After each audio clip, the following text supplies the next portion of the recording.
Hello, everybody. Ooh, now I'm even louder. Welcome. My name is Vanessa Fox. How many of you have come to these workshops before with me? A few of you. Yeah, so you don't actually have to listen to me talk today. Yay! So if you haven't been before, I've been doing a series of workshops on how people search for information, particularly news, and how you can make sure that you have the widest readership possible in our online age. And so if you're interested in any of that, I think several are available as video or podcast on the press.org site. I know that the first one that we did, which is sort of the overview on how search works with all of this, is available as a video. So that's cool. So so I'm Vanessa, and I will just be sort of facilitating today. I've been doing search for a long time. I used to work for Google. I launched something there called Webmaster Central, which you might be familiar with at google.com/webmasters. If not, it's a great place for information. We also have, just as an audience member, I'm going to point you out anyway, Miley Oye back in the back that just came to visit, but she works now on Webmaster Central at Google. She's been at Google forever. And both she and David came out from Mountain View today. So David is going to be talking to us today specifically about Google News. Most of the workshops have been much more general, just about search overall and social media and that type of thing. And so David works on Google News in particular, and as we've been doing these workshops, a lot of people have had questions, very specific to Google News from everywhere. How does a site get included? What kind of ranking factors happen? Should you try to publish your story at midnight so you're the first one to publish, or should you publish it at 8 a.m. because that's when people are looking? Does that really matter? All these different types of things. And so I think we're going to get a lot of great information today. Hi. Cool. And thanks you guys for joining on the video. So with that, I think we can probably get started. Is all this ready to go? I think so. All right, cool. Well, I will let you take it away. And then there'll be tons of time for questions too. So make sure you have those. Good morning, everyone. Thank you very much for having me. Can everyone hear me all right? Yes. Yep. Okay, great. Thanks very much for having me. It's, I work most of my time out of the Mountain View office, so to be able to come and talk to a number of reporters and web developers and newsroom personnel at the same time is always a treat, and always more informative for me than I think most people realize, but also very, I hope, helpful for all of you. I just wanted to talk for probably 25, 30 minutes. We'll see how it goes, kind of give you an overview of Google News, kind of some of the basics of, what it is and what we do. Try to provide maybe some overview of some tools that we have for news publishers that might be helpful, and also just kind of give you a little bit of a taste of some of the tools that Google has as a whole that some news publishers have found useful for their own reporting and their own story development, just to kind of give you a flavor of that, and then of course leave plenty of time for questions. Are all the slides looking okay? So should be all right. The basic idea here is, we realize as a technology company that we do very specific things. We don't have our own news bureau. We don't have reporters. Things like that. We don't create content. That's what your organizations specialize in. So the hope is that being a Midwestern boy myself, my favorite snack is peanut butter and jelly, that you take two separate things, you put them together, you have something that's much more enjoyable. So that's kind of our hope, is just kind of describe for you some basic tools that you might be able to use, so that when users come to Google News looking for your content, we can deliver them as quickly and as efficiently as possible. So let me just provide a basic overview of what Google News is. I know most of you, or all of you, are probably familiar with the site.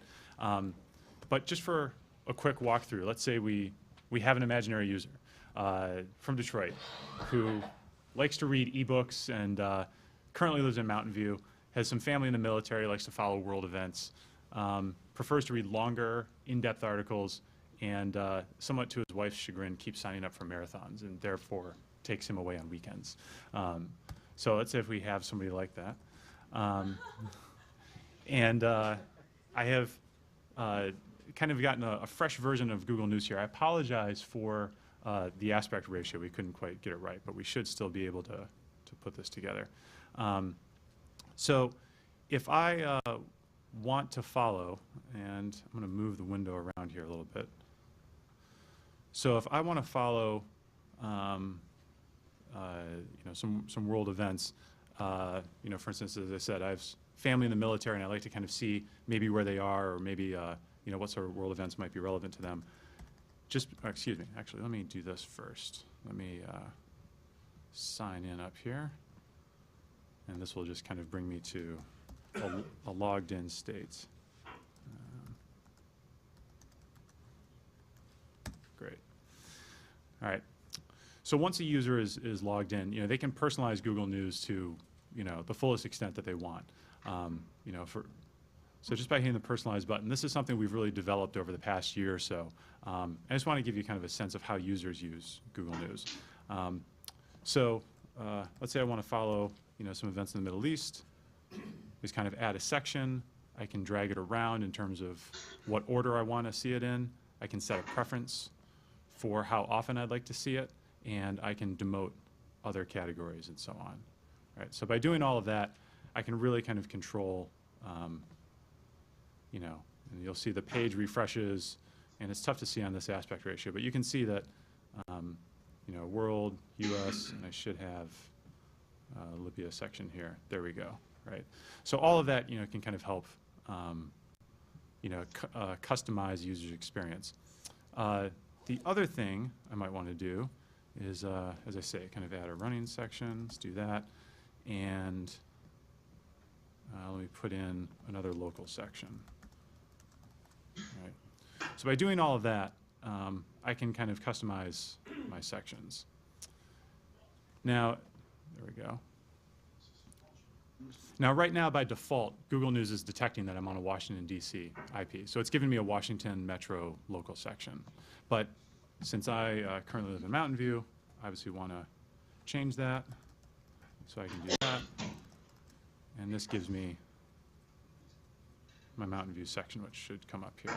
And there we go. So I can follow what's going on back home while I'm out here on the East Coast. So that's just kind of some basic sense of customization. And the last thing I'll do is, we can adjust sources or reduce them or vice versa, and do that. And you can, of course, add more sources. So we have that autofill feature, and there you go. And so by saving, now what happens is that some sources that I prefer to see more often can kind of surface more frequently. So that's just a basic overview of how you can kind of customize Google News and some of the work we've done in that area. Hopefully this will come back just right. So a little bit behind the curtain, or under the hood a little bit. We obviously aggregate news content from all over the web. We send traffic to publisher sites in two major ways, and that's through news.google.com, which you just saw, and then also web search. So what we just saw was actually only a quarter of the origin of the traffic that we send to news publishers. About 1 billion clicks a month can kind of go through googlenews.com, news.google.com. But through web search, just by going to google.com and searching for any queries that would trigger news results or news publishers to surface, such as in the shot here, Obama job speech. That's actually 3 billion clicks a month. That's 3/4 of the traffic, right? So we try to detect whenever there's a news relevant query or search term that should trigger news results, because those are some of the most relevant, most useful results for what somebody is searching for at the moment. And how's this look in practice? So if you think back a few years ago, or maybe a decade ago, there was this sense of what a news portal is, or what a web portal is. It was kind of a walled garden model. The idea was users can kind of come to it, they can enter it, and they can hang around within it. And there are maybe some good things in terms of a consistent experience that might be useful there, but kind of the downside is that you necessarily get a smaller subset of licensed content that has to be hosted within that walled garden. The portal then kind of keeps the traffic and owns the overall experience. So no matter what different publications are publishing, the experience of how the users see that content is kind of kept within that walled garden. Google News, on the other hand, is built around this idea of presenting users with diverse perspectives. So you come to Google News, you find what you're looking for, and you leave. And you go right away to the site that you're trying to find that has the best content and the most relevant content for your interests. So we have 50,000 news publishers who we crawl and who we surface results from in Google News. That results in, and as I mentioned in the previous slide, lots of traffic. And the other thing is that when the user gets to your site, the publisher really owns the experience. You can kind of control exactly what your users see. You're not dependent on us for shaping that. We're just providing eyeballs for your site. So to take a look at briefly just the basics of how we crawl and how we kind of build Google News. So the Googlebot, the picture of which is right there, that's him, goes out across the web and only crawls the sites that are news publishing sites. And the Googlebot only crawls what those sites tell us to crawl. So via a couple of different methods, one of them is robots.txt, if you're familiar with that. That basically tells us, hey, Googlebot, crawl this area, don't crawl that area. This area has news sites. This other area just has like classifieds or job postings or things of that nature, which we wouldn't include in Google News. And again, with 50,000 sites, the Googlebot is very busy. So it does a lot of laps every few minutes. Once we understand where those news articles are, we group them together because we want to understand, which articles fit together for the same story. And I can talk about that in a second. Once we have those stories, we have to rank the stories relative to each other. So which story is most important? Which story is going to go at the top of Google News? Which is the most important for every user to see at any given moment in each edition? And there are 72 editions of Google News in 30 languages. So it has to group all of those stories and rank them. And then it also has to rank the articles within the stories. And again, I'll talk about that in a moment. And then it has to, Google News overall, has to make these articles and this content discoverable by users, right? So that's why, we invest so much effort in that personalization experience, in kind of redesigning the news homepage, which we did about a year ago, and which we're continually working on. So all of that goes into just trying to make it as easy as possible for users to find news content. And the final thing that I'll mention here is that we have no editors or curators at any part of the process. So when the algorithm does its work and Googlebot does its work and it finds all the articles and we rank them and we understand which stories are highest, there's no tweaking after the fact. There's no one kind of touching up the page or touching up the results. What the algorithm delivers, the algorithm delivers. When we do make changes to the algorithm, it affects the entire index as a whole. So we will only make changes, that will affect, because the rule makes sense, not because it will harm or promote any given site, but because on balance, as a whole, that's the right change to make, given what we're seeing from news publishers and the web as a whole. So a bit about ranking. If you think of each news story as kind of a small event, or maybe a major event, you're going to have at least one news article or one piece of coverage about that event. If it is a small event, you might have a little bit of pickup from maybe a state wire service or something of that nature, maybe a trade publication. And you'll have a little bit of follow-on activity from that. And so you might have a few dozen articles, and those naturally fit together, and we can understand that. But if you have a major story, whether it originates on a local scene or is a major industry story of some sort, a business or a sports story, you're going to have lots of pickup on that. You're going to have lots of follow-up stories. You're going to have lots of kind of additional coverage from foreign sources, national sources, again, more industry sources. The wires will pick it up, and all of that generates, an immense amount of editorial activity, something that we call aggregate editorial interest. So if you put all that together, you can understand, okay, you have this smaller story, which only has this number of articles from these different types of sources, which are all pretty straightforward. Then you have this other major story, which has lots of articles from lots of different types of sources and lots of different types of articles. You have op-eds, you might have follow-on articles. You can kind of see how the story changes over time, right? And so when we put that together, we understand which stories are more central, more important relative to other stories. Now within those stories, you'll see on Google News, those different clusters, right? So we're always packaging, a half dozen or 8 different articles together. And so that's a story cluster. But how do those articles get ranked within that cluster? If you see on the surface, we're showing you 6 to 8 of those. You can drill down, you can see hundreds or more, sometimes a few thousand. How are those articles, ranked against each other so that we're showing the most relevant and the most important and the most accurate and freshest information at the top? So these are just a few of the signals that we have for trying to detect those. Obviously freshness matters. The definition of news is, it just happened. And you want to, get the latest information on the story. But if you rely entirely on freshness, you're going to get a lot of false positives because you're going to get a lot of sources who are just catching up to that story. They haven't sent their own reporters on it yet. And so, they want to get their version up fast, and then they want to go do their follow-on reporting. But freshness does matter. Then, of course, to work against that and help balance it, novelty detection versus duplication. How many articles are really just kind of saying the same words or, repeating the same facts that we already have versus how many articles are really covering new ground. Maybe have the same cast of characters described in the articles, the same names, the same places, but there's new information. We try to detect that and reward that appropriately. Of course, there's also going to be some local and topical relevance that we're trying to find. So, a local source that has more reporters and more resources to commit to a story is going to generate, hopefully, more content. Longer articles, more detailed articles because they know all the sources. They have the beat already covered versus other sources that might be coming in from outside. And of course, those are, if you live locally, you want to understand, what your local sources are covering about a story.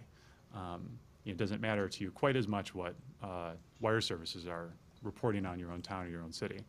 And same for topical relevance. If there's a sports story, sports-focused sites, your ESPNs and so forth, are going to have probably a little bit more resources and trustworthiness than a general news site or a wire site. And then, as I mentioned, trusted sources. These are, to a degree, every source within Google News is a trusted source. But if we understand that different sources have different areas of expertise, a business site like Reuters or Bloomberg versus a sports site like ESPN, then we can understand for different types of stories which sources might be the ones that users often go to and are most reliable. And we do look at a number of things, but one of them is clicks on sources on the page. So we're always presenting a lead source for every story. If routinely users are kind of overlooking that source and going to the 3rd or 4th spot in that cluster and clicking on that, we can learn over time, okay, even when this source isn't being pushed to the user at the top spot, users are still going for it. They're still preferring that. And we can look at that over time and understand this is a trusted source that users are relying on. And they're looking for it even when it's not explicitly promoted at the top of the cluster. And those are just a few of the signals that we look for to rank within stories. Obviously, there are a number of others. All right, so I'm just going to take a sip here as I've been talking quickly this morning. And I want to shift gears a little bit to some tools that might be useful for news publishers such as yourselves. Everything here is available on our Help Center. We can provide more information about that. But I just want to give you an overview, and I can talk to it more in Q&A. But I've framed the next few things as items or issues that we've heard questions from publishers about and which we try to develop some solutions for. So one of them is, why didn't Google News crawl this article? It's got to be, we can understand the frustration if you commit your resources to a big story, you get the scoop, and we somehow miss it. Googlebot just kind of jumps over it. That's obviously not intentional. We want to find all of your news content. And so we developed something called news sitemaps. I'm sure many of you are familiar with, but I just want to kind of highlight the potential of news sitemaps in a couple areas and even show you something that we just added to them. Now, some of you might, your eyes like me might glaze over when you see a stretch of code like that. So let me, I'll do the best I can to keep this interesting.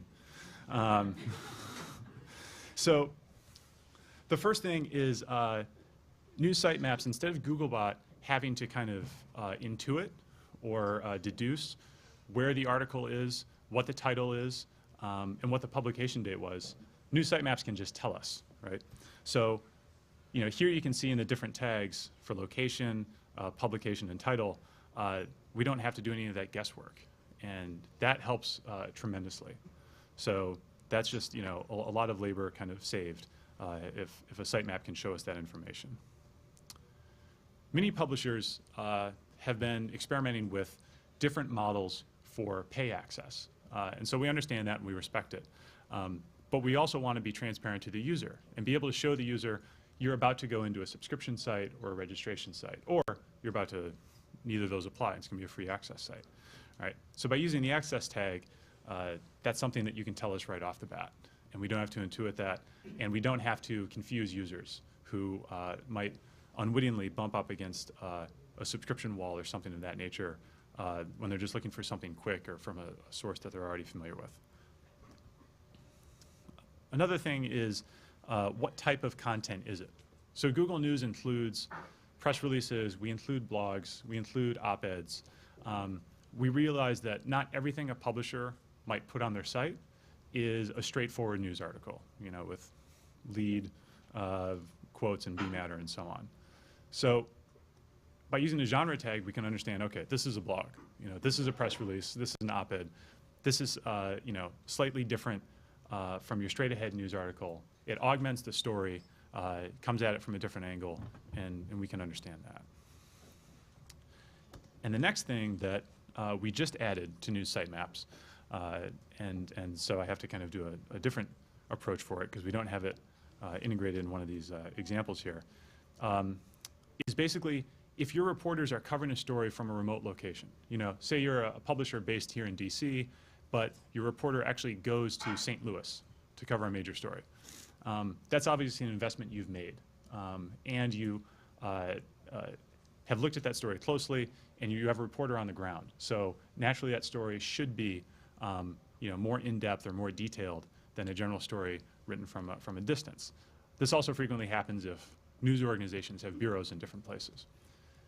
So we created a geolocation tag, and so this tells us that, okay, your source is based in DC, but you reported the story from St. Louis. So this is a new dimension of detail that we want to be able to show to users and say, you know, okay, look, we understand from this publisher, they've invested in reporting this story more deeply, and we want to show that to users, and users can appreciate that if they're looking for different perspectives on the story, that the story was reported from that area. So kind of the obvious example for this would be like a sports story. There's obviously always two locations in any game story or something like that.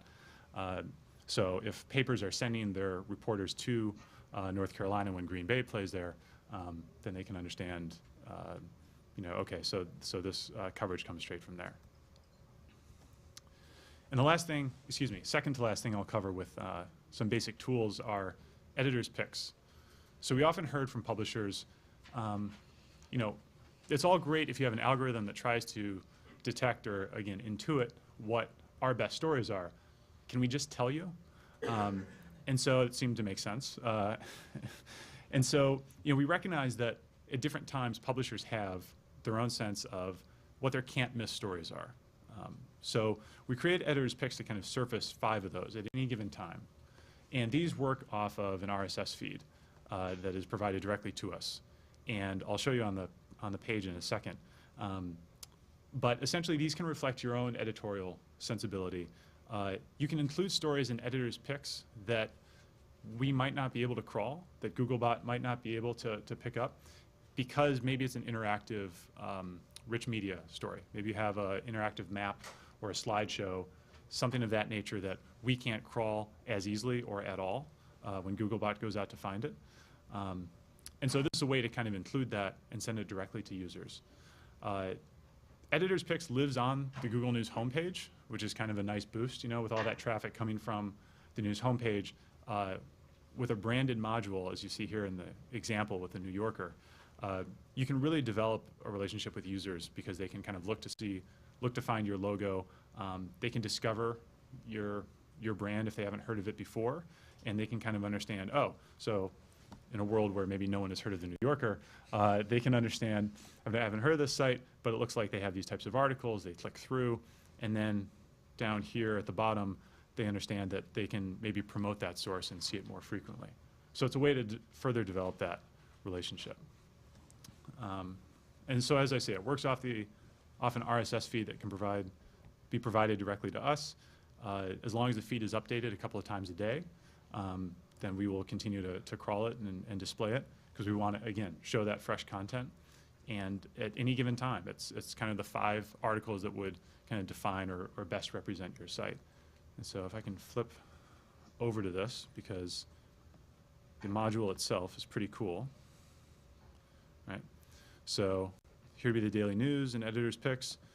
And by clicking through, just following these arrows, I can see the publishers that are being recommended to me, again, based on my location, my personalization, and so on, and can even, right in the module, change how frequently I want to see those publishers.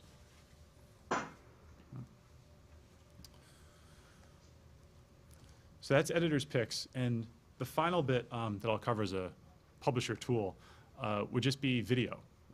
This is something that we know publishers are investing in more frequently and kind of experimenting with more on the web. We want to include that content, when we can. So the easiest way to do this, well, actually, until recently the easiest way to do it, but now probably the second easiest, is just to create a YouTube channel. So once we have a YouTube channel that publishers tell us, here's our video content with good titles, good descriptions for each video, we can crawl and cluster those videos similarly to the way we crawl and cluster news articles.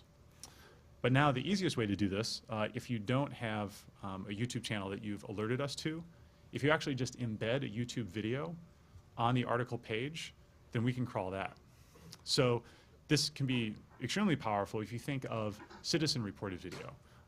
If you think of the protests in the Middle East, if CNN is vetting and going through the labor of looking at hundreds of different user-generated videos from the streets, and they're able to kind of verify which ones are the most important and the most powerful, they can embed those YouTube videos right on the article page, and then we know that, okay, a trusted Google News publisher has looked at this video, even though that video comes from a channel that isn't included in Google News, we can still surface that video with the story.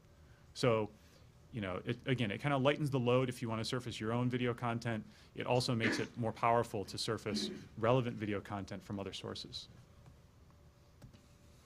So those are just some basic tools, and I'm happy to talk about more in Q&A. But before I get to that, I just want to touch on, again, some wider Google tools or resources that might help your story development. And I'll include an asterisk at the top here. I'm not the expert on any of these, really. But I do just want to kind of provide a flavor for them and just give you a sense of what can be done and what some publishers have done. Right? So obviously, the cornerstone of Google is search. Most people just kind of use the web search homepage or the toolbar, but really, if I can switch over again. All right, Google landing. I think that should do it. Great. So I used to, in a previous life, be a reporter myself, and one of the things that would frustrate me the most is I knew I had the story, I had all the quotes and everything, nailed and in place and the structure right, but I knew I had to go back and get some details and check spelling and so on. So if I had had this a few years ago, it would have made my life a lot easier. Unit conversion, is one possibility. sports scores, flight tracker if you have reporters who are kind of on the road or are about to go on the road. Just using this tool can kind of help you keep track of that.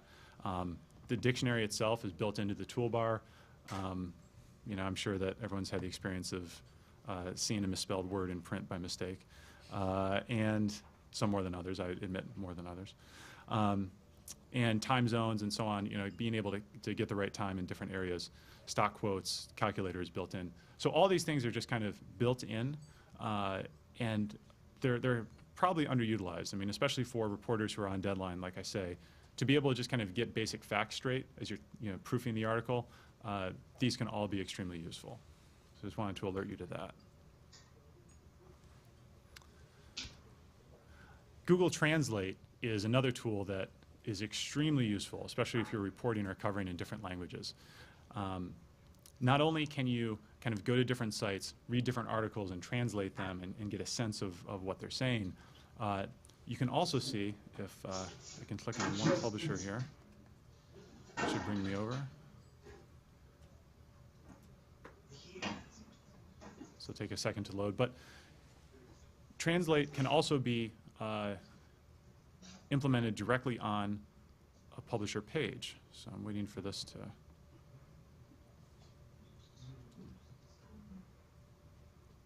And of course, the Boston Globe looks like they may have deprecated that implementation. So the demo gods are not happy with me today. No, here we go. They're happy again. So here's a blog just on soccer, right? So recognizing that soccer has an international fan base, the Boston Globe just implemented Google Translate right into it. So all these articles are in English at the moment, but you can switch them over just by clicking on Dutch. And now Dutch readers can at least see the headlines. And yeah, there we go. The article body switched over to Dutch. And with any of the languages, the dozens of languages that are in Google Translate, that functionality exists. So that's just a cool way to use Translate. Fusion tables are another area that, as the methods of reporting change with technology, fusion tables should definitely be looked into. They're essentially a way to handle mass amounts of data and be able to kind of play with them. So data can be uploaded, and this example comes from The Guardian in the UK. They track down all of the data in terms of the violence related to the drug wars in Mexico. And so by looking at just these numbers, obviously there's one sense of, okay, this is a massive story, incredible amounts of violence, spread out all over the country. But this table itself is kind of dry, and that's all anyone might have access to when they first get that data. But once you have a fusion table, you can plug it into other formats. And so here is that same data overlaid on a map of Mexico. And immediately you get a different sense, a stronger sense of how widespread the violence is, where it's clustered, where the most violence takes place, and you can see different details about each event. So people can drill down into it. And I didn't want to finish with a rather morbid example like that. So now that I've mentioned maps, let me mention how users can create custom maps. And here's an example of potholes all over Massachusetts. So again, you can kind of, just as any user could, use Google Maps to kind of upload content, upload data, and you can see it represented in a more engaging way that a map like this could be embedded in the Massachusetts site and provide a little bit more color to a story. So with that, let me take a breath and thank you in the interim here for your attention so far and open up to questions. Awesome. Thank you very much. All right, so I'm sure that you all have questions. I have a couple to start with, though, just based on some of the stuff that you talked about. And the first is about personalization. So you went through sort of how someone could personalize. Do you have a sense of what percentage of readers personalize the Google News homepage versus look at it from a stock perspective? Because I use Google News every single day, and I've never personalized it. So I'm just curious about that. I would say that we have more users who have not personalized than have personalized, but given the number of users that Google News has, it's, a significant amount who have personalized. Okay. Yeah. Okay. And there is some automatic personalization that happens even if you don't personalize, as you were saying before. And so part of that is based on your location, based on your past search behavior or click behavior, or do you, is that kind of thing? Yeah, we do look at those things, more so when a user is logged in. Okay. Those things, if a user never logs in and is just in a logged out state permanently, the browser still retains some information, right? And so we can look at kind of short-term history. Okay. And that's kind of like web search. Right. Does that as well. Right. Okay. And I should also mention that all of that is customizable. So at the bottom of the news homepage, if I can bounce back here,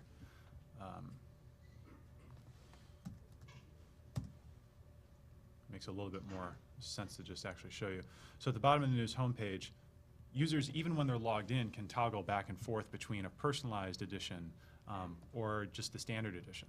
So if you're logged into Gmail all the time, if you're logged into Calendar, but you don't want to personalize your web experience or news experience, you can toggle out of that. And you can basically look at Google News as if you were logged out, but still remain logged into the rest of your Google services. Great. Great. Can you just indicate how you do that again? Oh, sure. I'm sorry. I was flying around there. So it's at the bottom of the news homepage. And just by clicking back and forth here between standard and personalized, even though I'm still logged in, I can basically have a logged out experience on Google News. When you're on your Gmail? Yes, still within Gmail. Yep. Sure. And then you also said that there are 72 editions of Google News in 30 languages. By edition, do you mean, what do you mean by edition? So English, for instance, would have, I forget, 7 or 8 editions because we have the English US edition, English UK, English Canada, English Australia, English India, and so on.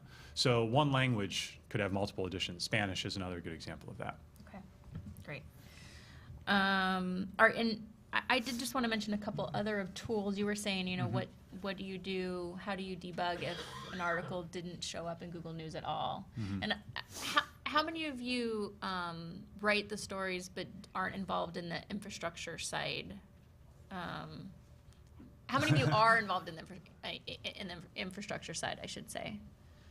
A couple of you. Right. Yeah, and so we've talked about this before at some of these. A lot of you don't have access to that, but what you might do is talk to whoever's in charge of that, because they'll be the ones who are doing your news sitemap, for instance. But one other thing to tell them to check is in Google Webmaster Tools, which is where you submit your news sitemap, it does have a place for news errors. And I don't know if you just want to talk a minute about the types of news errors that come back. So it'll tell you what the URL is and it'll tell you what the error is. And it's things like the article is too short, or the article doesn't actually seem to be a news article. It actually goes through a whole bunch of things of what might be wrong. And I worked with some people where they found that just the way their articles were structured were accidentally causing problems. So I don't know if you want to speak to that at all. Yeah, I can speak generally about it. Webmaster Central is the Webmaster Tools is the best place to look for those types of that type of feedback. We can, however, on our side, if you're seeing the same error frequently, if you contact our team through our Publisher Help Center, and that's located just here at the bottom of the page, just by clicking on Help. And there are different ways to reach us here. And you can also use our Publisher Help Forum, where many publishers can kind of talk to each other and kind of lead each other through these issues. We can take a look if there's a recurring error that you're always seeing. There might be something on our side that we can adjust to kind of recognize what type of site you have. So often when publishers switch from one content management system to another, they want added functionality or something, maybe that breaks or disrupts some of the things that Googlebot is used to seeing with your site. And if you notify us of that, then we can take another look and make some updates on our end. Okay. But a lot of times it's just an easy thing that Yeah. you get notified and then you can fix it. Right. Like I've seen some where the article will have an ad near the top and there's like a break because there aren't enough sentences at the top, and so that shows up as like a fragment, and sometimes that's just as easy as moving the ad block a little bit lower. Yeah, and I would say a takeaway point there is the more contiguous, the headline, the author, the date, and the article are, then the easier it is for Googlebot to take a look at it and understand it. So if you have, lots of ad blocks or things kind of breaking up the article, then it just confuses to a small degree what we're seeing. Great. All right, questions from you guys? Are you saying it's better to byline? Wait for the mic, please. Are you saying it's better to byline an article than not?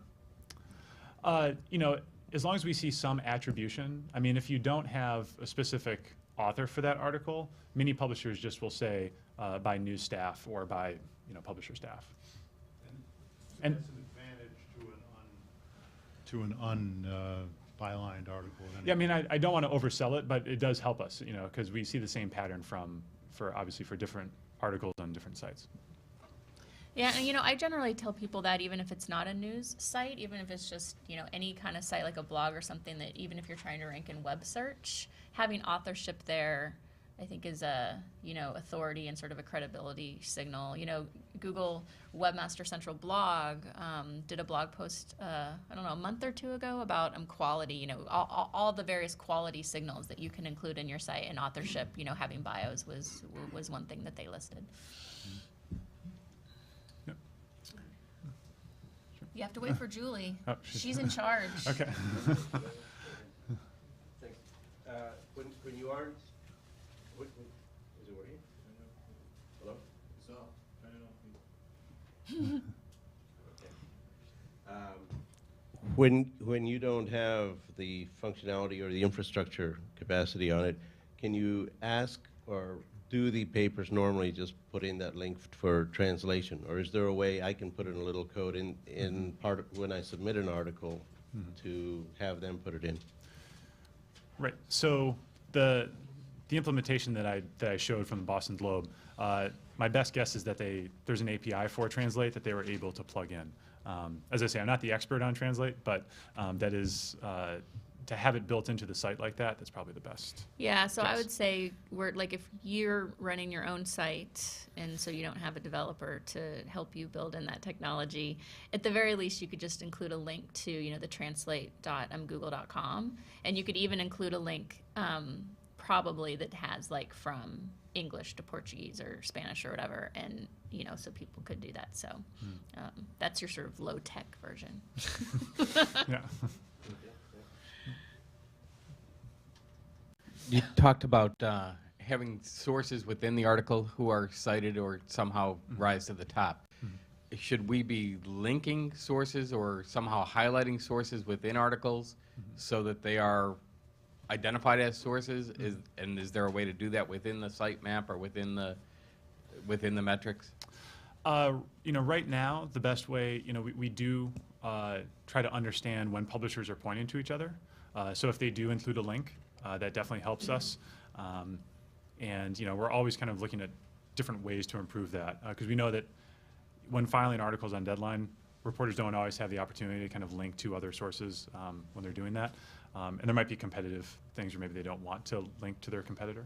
But the best practice is to try and do that. You're not talking about sources who are. You're not talking about sources who are quoted, then. No, I'm talking about other articles that are related to that story.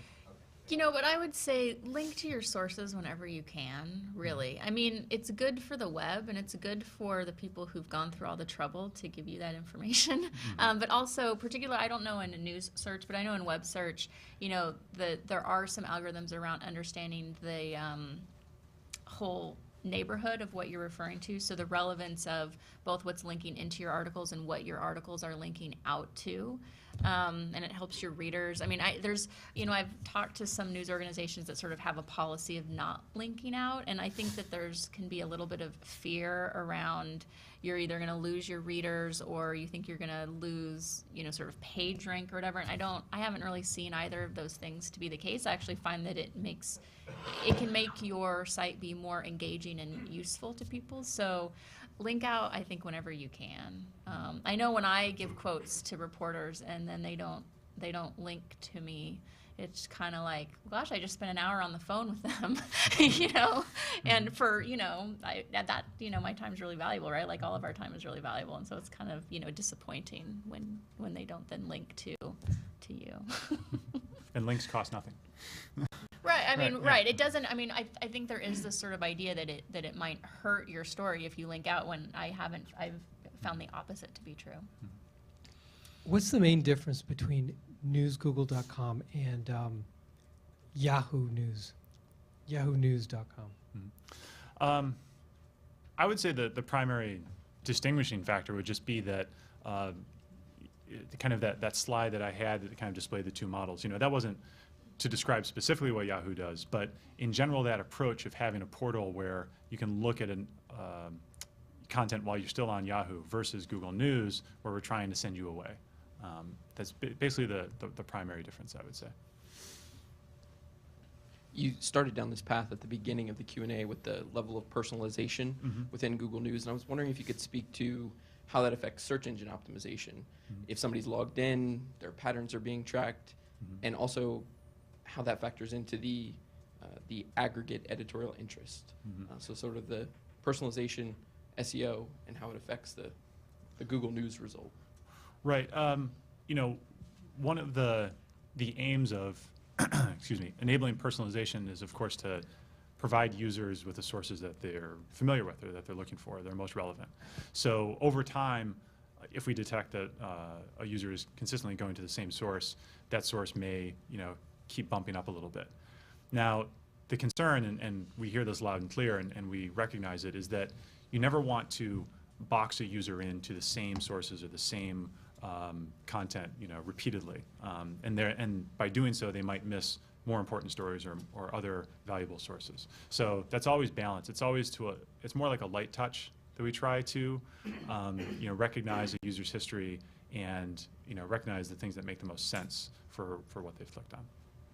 One thing to keep in mind,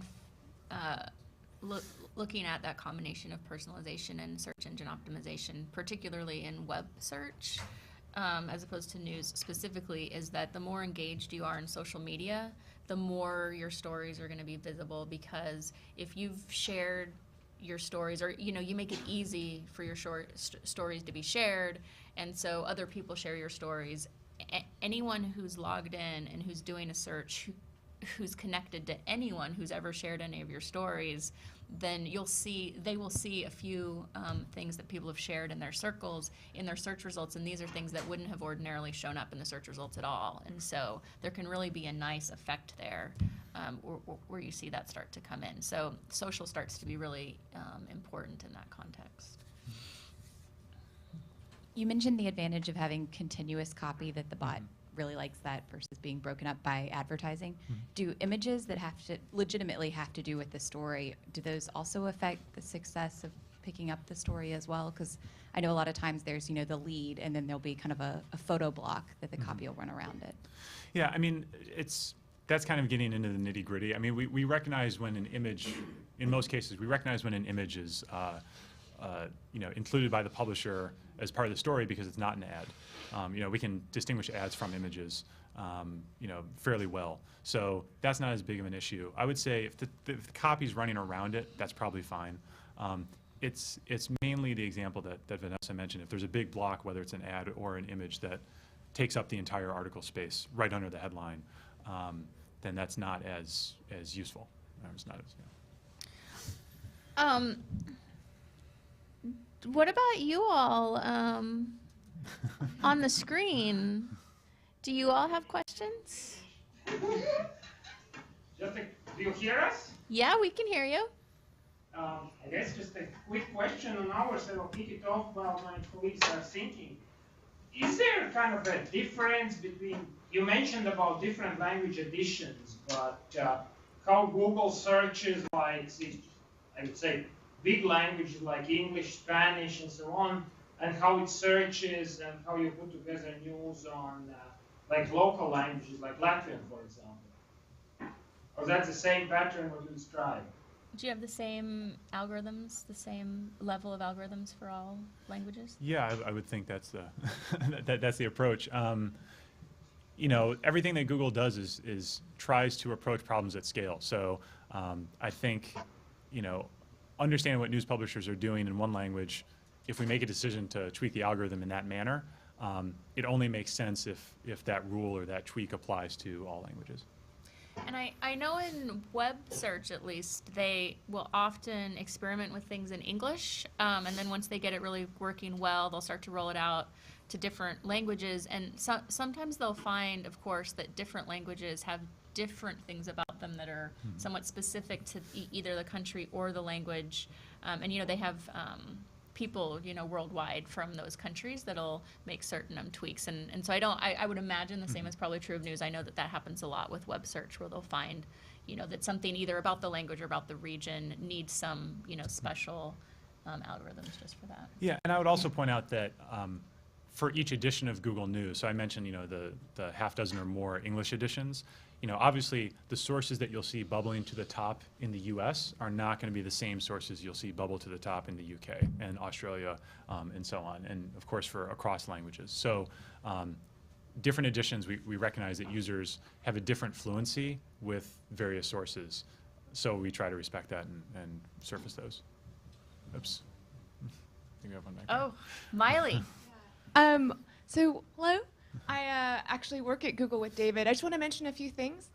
For the translate, if you'd like to add the translate widget that will pull down the language, it's not an API. Oh, okay. It actually is really simple. You just go to Google Translate, you say what you want, they give you the code snippet, and you insert that in your blog. So any of you that work on the back end Easy. could do Thank that you. within minutes. Oh yeah, if you just search for Google Translate like widget, it'll give you the exact snippet of code, and then you can just add that to your blog. So Just if you have copy your and own paste site, it in. it's copy, yeah. Great. So it's like embedding a YouTube video. You just embed Exactly. that code. Thank you. That's a good way of putting it, David. Yeah, and then the other thing was about the byline. Someone talked about a byline. Just to mention, we also support rel author.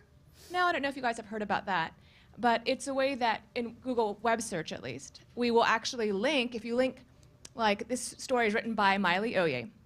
When I add that link from my article to my author page, and the New York Times already does this, you can actually add a little section, and have your back-end team do this, that says the author.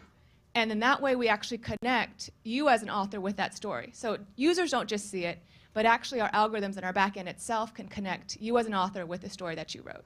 And sometimes your picture will show up next to your story. That's true. And so then in search results, you'll see kind of your photo, your great mug.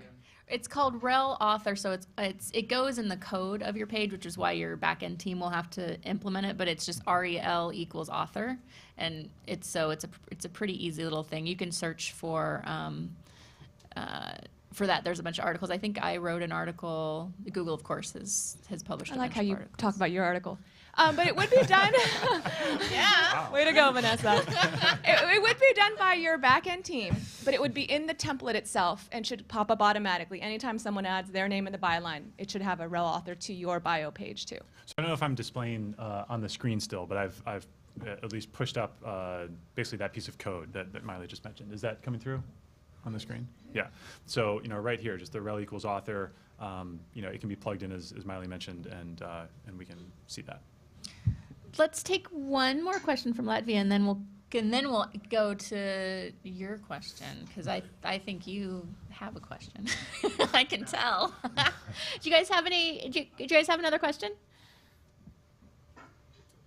We pass on your side. We pass on your side. We don't have it. So Okay, cool. Let us know if you have some more. Yes. Yep. Thank you. Some of us represent the communications community, the public relations, and we're always looking at press releases and optimization. And sometimes we hear of tools like putting in hyperlinks or putting in logos or putting keywords or meta tags. I'm not a genius with this by any stretch, but we're trying to learn. Can you address that? In other words, how can you really optimize a press release so that it comes up higher in rankings? Well, a press release is like a blog or like a news article. We treat it as an article. So it's a body of text. And by understanding that it is a press release in your news sitemap, then we can group and rank it accordingly. I think what often happens is if we don't know it's a press release, then it's competing against other news articles. Whereas if we know it's a press release, then we can it will compete against other press releases and be appropriately ranked. So it's kind of narrowing the focus of what that content is so we can understand it, and then. So I guess I'm confused in a certain sense. if you're going to Google search and you're looking for whatever the topic is, and you may see a news article but a press release, in other words, how is that ranking? But again, coming back to the questions of specific tools within a press release, are there specific tools that can be used to help that ranking So you're mostly asking about search engine optimization for the press releases. Correct. And so if you go back and look at the videos on the press.org website, I've done a bunch of workshops specifically on search engine optimization, which I think is more what you're talking about as opposed to something for Google News specifically. Because search engine optimization is much more for web search than for news search. There's things that you can do for news search, but it's you know. Understood your point, but I'm looking, how does it play in? It's not just going to the web search, but you're hoping that a news release becomes part of news, or is that just not happening? Well, it does happen, but I think, you know, on balance with the other sources we would have from that story, you know, if there's like a major technology product that is launched that day, you know, we might have the press release from the technology companies or whatever, they're launching that product, but I think generally users are also looking for the reviews, they're looking for the coverage of it, they're looking for any other industry or business stories for that company that day, and so, you know, those are the things that will ideally try to surface. But I think, you know, press releases are important parts of many stories, and it's one element, it's one approach, it's one angle. So, can we follow up on that? Sure. Suppose you're writing a story and you want to see the press release, which for whatever reason you don't have. You don't want to see the reviews. You don't want to see any of this other garbage, because I think I'm as good a reviewer as you're a reviewer. Okay, I want to see what the company says so I can dump all over it or whatever. How do I find that in Google News, or is there a way we can set Google News so that automatically the press release comes up first and then anything else comes after that? I mean, I would just recommend searching for a press release and then the item that you're looking for, or the story, that, you know, the entity you're looking for. So if it's a new phone that's launched that day, you know, press release iPhone or something, or press release Android. So there's not a filter. There's not a specific filter for press releases or blogs that I know of. Yeah. I could be wrong on that, but Miley, not do you that I know? know of. I haven't. Yeah.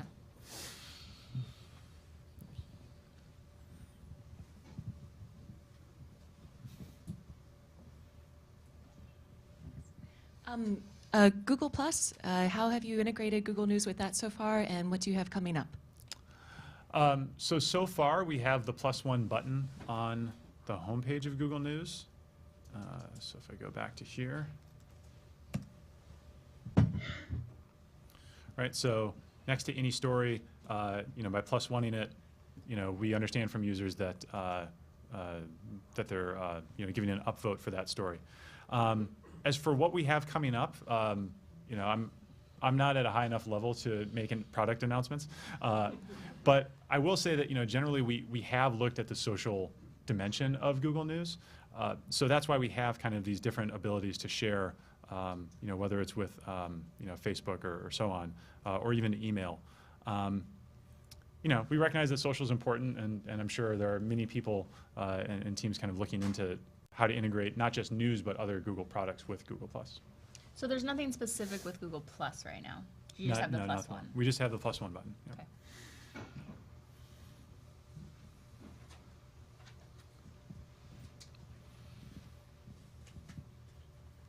You mentioned at the outset that Google News only crawls the sites of that publishers have requested you to do so. I assume we submit a request via the help page, the help center. Yes, yeah, that's the major way. You know, by submitting that request, you know, we have like a brief process that kind of takes a look at the site, and publishers can tell us, you know, here's my sports section, here's my business section, and so on, and we can kind of annotate that on our end and be able to crawl it that way.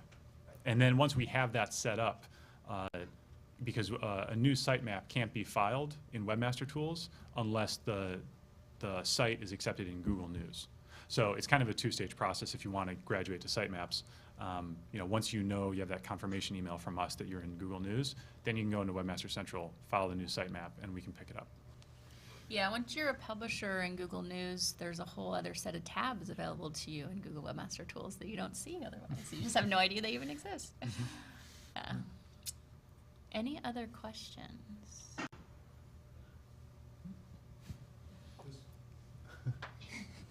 We love your question already because you love it so Yeah, much. this may be very obscure, but Sure. all of the all of the international languages are displayed in English characters. A user who is monolingual Chinese will not be able to read CHINA. Is there any way to customize the languages in the drop-down menu? Oh, it should on the- actually have on the them globe? already be translated in the dropdown, shouldn't it? Well, Depending on where the I guess I was looking at the one you had up for the globe, you know, and that was all English. Well, my guess is, and since the page loaded slowly, I won't go to it, but my guess is it functions the same as we have here on news.google, that we do have characters translated for different languages at the bottom. And then if you were to go to those languages, let's see if this works. I'm guessing, of course I can't read Hebrew, so I can't, I can't tell where the personalization button is on a right to left language. Let me choose something like Spanish. Great. Okay. All right. So, you know, United States is translated into Spanish. So depending on where the user is, we translate the languages for that. Actually, we do have other. It might be picking up my IP as well, that I'm in the US, so it's showing me English translations. Hi. I'm not sure if this is completely germane, but I've heard that if you put too many tags or too many links into one of your articles, that sometimes the Google bot will say it's spam, or it's you know, you're using too much SEO kind of thing. Is there any truth to that, or is that just hearsay?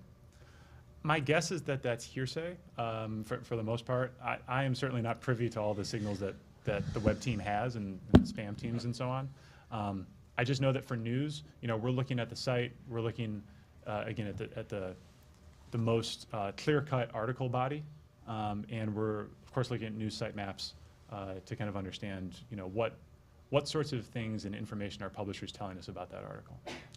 So the spam team does a pretty good job of being able to discern the difference between a page of content with a lot of links and a link farm. I mean, so if it is spam and it is a link farm, they have a really good understanding of the web, you know, now because they've, you know, crawled it so much. So just having a lot of links on a page is not at all going to be a negative factor. So use as many links as is useful for that page. I write for a publication that they do not post all the articles on the website because they want people to subscribe. So should I recommend to them? And do you pick up those articles in an aggregate news source? Say it's about a hot topic, say the DREAM Act.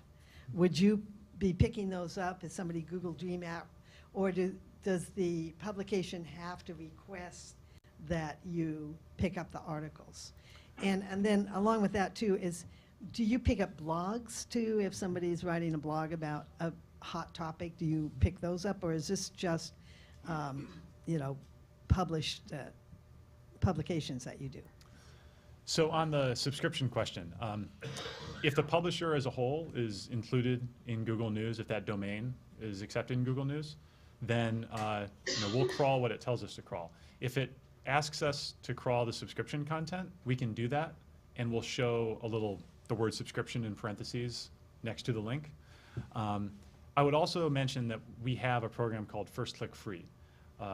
And so that's a way that a publisher can tell us, okay, we're a subscription site, or this section of our site is subscription based. But for users who are coming from Google for the first few clicks, we'll show them the article. And so the publisher sees that that user is coming from Google or Google News and is a potential future subscriber. But that person might not subscribe unless they kind of get you know, a free taste test. So if they see the article and then if they keep clicking on that source during the day, you know, eventually the publisher can say, okay, we've shown you enough free articles. Now you have to subscribe. Now you have to pay, right? And so that model, a number of publishers on that, and they've reported some success with that. The publisher has to set that up. Yeah. Yeah. Yeah. For the blog question, the blog, for a blog, you can request inclusion in Google News. Just because it's a blog doesn't mean it wouldn't be considered a news source. It's more based on the content of the blog, and so you just have to go through the submission process. They'll classify it as a blog, but in Google News. Right? Yeah, I'm trying to. So you just go to the Google News page, like news.google.com, and then go down to the bottom, and there's a help link at the bottom, and that'll bring you to the Publisher Center that has links to all that information. Yeah, and I was trying to find an example here. We have these different diversity categories here on the screen. For highly cited articles that I think to one of the earlier questions, should you cite other sources? This is an example where we can detect that, and we want to promote that article. But here we go, finally. So a blog, in parentheses, appears behind the source. So Voice of America as a whole is obviously not a blog. But this article should be coming from a blog section of their domain.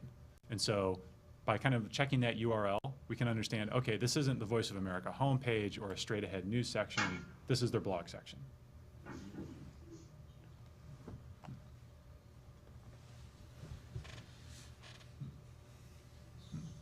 So let's go back and talk about blogs. Sure. A little bit more. So let's go back and talk about blogs a little bit more. It's on. It's on. Suppose somebody's doing a blog that is not part of a news site. Mm-hmm. Can they get included? Yeah, same. Yeah, I mean, if they've requested inclusion with us, and they have an organization and they kind of report on news articles to some extent, then yeah. Define organization. Suppose you have somebody who reports on dog food use in Washington, D.C., to take a logical example, maybe. And that's what they do continuously, but they don't have behind them, 25 reporters and all that sort of thing. Mm-hmm. Talk about that. I mean, all I can say is we generally don't, or I think at all, admit sites that are just run by one individual. Yeah, isn't it? I think the minimum is a 3. Do you know?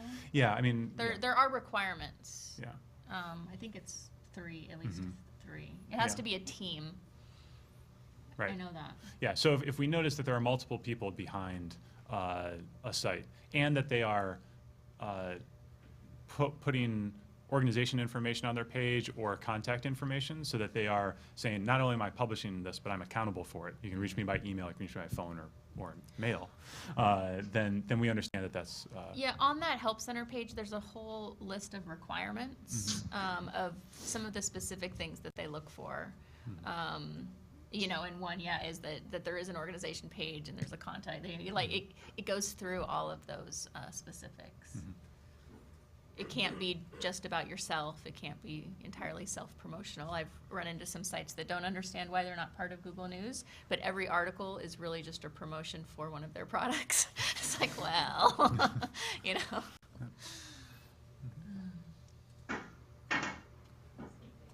Any other questions from you all?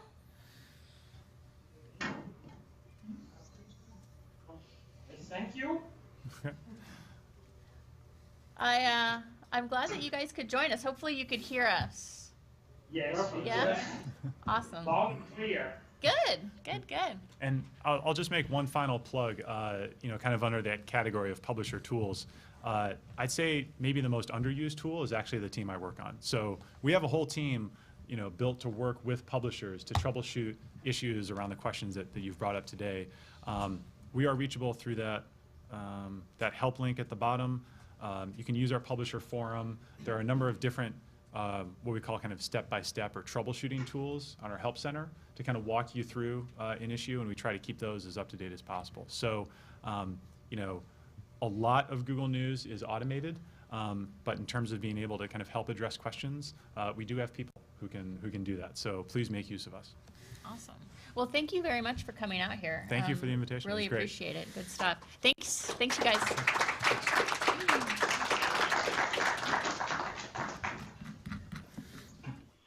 What?